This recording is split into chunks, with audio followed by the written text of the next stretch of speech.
Hello बच्चों, चलिए प्रश्न को पढ़ते हैं और समझते हैं। निम्नलिखित फलनों के लिए दिए गए अंतरालों में रोले की प्रमेय को सत्यापित कीजिए। और हमें फलन दिया है बच्चों एफ एक्स बराबर कोष्टक में एक्स माइनस दो और दूसरे कोष्टक में बच्चों एक्स माइनस तीन और पूरे की घात दो। और अंतराल दिया है हमें 2,3। ये बंद अंतराल दिया गया है बच्चों। ठीक है। अब प्रश्न को हल करने से पहले हम प्रश्न के लिए बच्चों मुख्य अवधारणा लिख लेते हैं। ठीक है, जिसकी सहायता से हम इस प्रश्न को हल करेंगे। ठीक है बच्चों, तो मुख्य अवधारणा। मुख्य अवधारणा में बच्चों हम रोले प्रमेय को समझेंगे बच्चों कि रोले प्रमेय क्या होता है और इसके क्या प्रतिबंध होते हैं। तो देखो बच्चों, यदि हमें कोई फलन दिया है बच्चों एफ एक्स, और इस फलन के लिए एफ एक्स को हम चाहें तो वाई के बराबर भी लिख सकते हैं बच्चों। ये जो फलन एफ एक्स दिया है हम इसको वाई के बराबर भी लिख सकते हैं। देखो तो कोई एफ एक्स है जो किसके बराबर है बच्चों, वाई के बराबर। और उसके बाद एक अंतराल दिया है ए कॉमा बी हो, तब तब बच्चों रोले प्रमेय तीन प्रतिबंधों को कहता है। इसमें पहला प्रतिबंध है कि एफ एक्स जो है वह अंतराल जो हमें दिया गया है ए कॉमा बी में संतत हो। ठीक है बच्चों, ये इसका पहला प्रतिबंध है, संतत हो। ठीक है। दूसरा प्रतिबंध भी देख लीजिए इसका। दूसरा जो प्रतिबंध है इसका वह है कि जो एफ एक्स है वह खुला अंतराल ए कॉमा बी में अवकलनीय हो। अवकलनीय हो बच्चों। ठीक है। और इसका जो तीसरा प्रतिबंध है वह यह है कि एफ ए बराबर हो एफ बी के। ठीक है बच्चों, ये तीन प्रतिबंध है जो रोले प्रमेय के हैं बच्चों। ठीक है। अब देखो, हम यह कहेंगे कि अगर कोई फलन हमारा रोले प्रमेय के इन तीनों प्रतिबंधों को संतुष्ट करता है, ठीक है, तो तब रोले प्रमेय से तब रोले प्रमेय से तब बच्चों रोले प्रमेय से कोई बिंदु सी कोई बिंदु सी होगा बच्चों, जो कहां मिलेगा आपको, ए कॉमा बी में। अंतराल ए कॉमा बी छोटे कोष्ठक में बच्चों। ठीक है, खुले अंतराल में एफ डेस ऑफ सी बराबर 0 से प्राप्त किया जा सकता है बच्चों। प्राप्त किया जा सकता है। किया जा सकता है बच्चों। ठीक है। तो यह रोले प्रमेय के तीन प्रतिबंध है और यह रोले प्रमेय का सूत्र है बच्चों। ठीक है। अब देखो, जो प्रश्न में दिया है हम उसे लिख लेते हैं। तो प्रश्न में जो हमें फलन दिया है वह क्या दिया है, देखो प्रश्न में हमें फलन दिया है एफ एक्स बराबर, पहले कोष्टक में दिया है एक्स माइनस दो, तो पहले कोष्टक में लिखा हमने एक्स माइनस दो। दूसरे कोष्टक में दिया है एक्स माइनस तीन, और इस पूरे की घात है दो। और यहाँ जो बच्चों हमें अंतराल दिया है वह अंतराल है हमारे पास 2,3। तो यह अंतराल लिख लिया है मैंने 2,3। ठीक है बच्चों। अब हम पहला प्रतिबंध देखते हैं।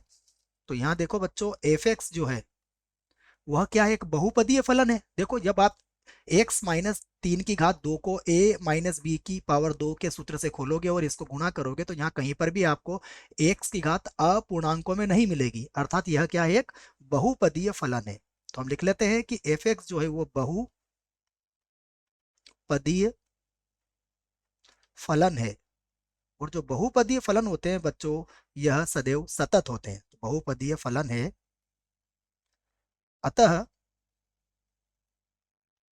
अतः एफ एक्स जो है बच्चों वह अंतराल 2,3 में क्या होंगे, संतत होंगे। तो हम कह सकते हैं कि एफ एक्स जो है अंतराल 2,3 में क्या है, संतत है।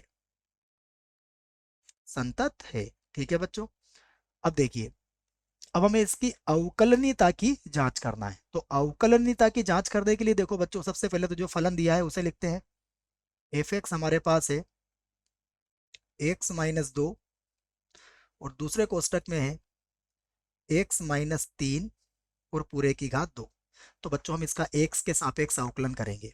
तो देखो x के सापेक्ष अवकलन करेंगे तो ये होगा f डैश x, और यहाँ बच्चों गुणा का फार्मूला लगाएंगे हम। तो गुणा का सूत्र क्या कहता है, पहले वाले x-2 को हमने वैसे ही रख दिया। अब हम इसका अवकलन करेंगे तो देखो इसका 2 आगे आ जाएगा, तो ये होगा 2 और x-3। ठीक है बच्चों, और पुनः x-3 का 1 होगा, जैसे लिखने की आवश्यकता नहीं है। फिर से होगा x-3 की घात 2, और x-2 का अवकलन करेंगे तो कितना आएगा बच्चों, 1 आएगा। ठीक है, तो हम इसको और हल कर लेते हैं। देखो तो यह होगा f डैश x, और यहां से देखो बच्चों हम x-3 को कॉमन ले सकते हैं। तो देखो यहाँ पर कितना बचेगा, 2 से गुणा कर दीजिए इसको, तो ये होगा 2x-4, और यहाँ बचेगा x-3। ठीक है बच्चों, तो अब देखिए यहाँ होगा x-3, और यहाँ पर हो जाएगा 2x और 1 हो जाएगा 3x, और ये हो जाएगा -7 बच्चों। तो देखो यह भी क्या है, एक बहुपदीय फलन है। तो हम कहेंगे कि यह जो है यह भी क्या है, बहुपदीय फलन है। बहुपदीय, क्योंकि यह बच्चों एक, यहाँ जो x की घात मिलेगी वो 2 मिलेगी बच्चों, 2 फिर 1 फिर 0, तो ये भी एक बहुपदीय फलन है। और जो बहुपदीय फलन होते हैं बच्चों, यह सदैव क्या होते हैं, सतत होते हैं। इसका मतलब यह हुआ कि f डैश x क्या है, हमारा सतत है, तो एफ एक्स क्या होगा, हमारा अवकलनीय हो जाएगा। तो हम कह सकते हैं कि जो हमारा एफ एक्स है, अतः एफ एक्स अंतराल 2,3 जो खुले अंतराल में लिखेंगे हम, में क्या होगा बच्चों, अवकलनीय होगा। अवकलनीय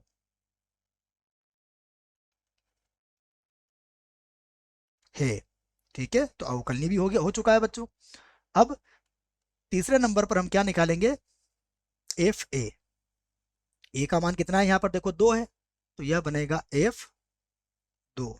और बच्चों 2 देखिए आप, जब आप यहाँ 2 रखेंगे तो ये तो 0 हो जाएगा, और 0 से गुणा होके दूसरा पद भी 0 हो जाएगा। फिर यहाँ देखिए हम लिखेंगे f तो यह होगा 3, और बच्चों यहाँ देखिए अगर आप यहाँ भी रखोगे तो ये भी कितना हो जाएगा, 0 हो जाएगा, क्योंकि x-3 है तो यहाँ 0, 0 से गुणा होके ये भी 0। तो अब हम यहाँ कह सकते हैं कि यहाँ एफ ए किसके बराबर हुआ, एफ बी के बराबर हो चुका है। अर्थात ये जो हमारा फलन है इसने रोले प्रमेय के तीनों प्रतिबंधों को संतुष्ट कर दिया है। तो अब हम सी का मान बच्चों यहाँ ज्ञात कर सकते हैं। तो अब हम कह सकते हैं कि अब रोले प्रमेय से, रोले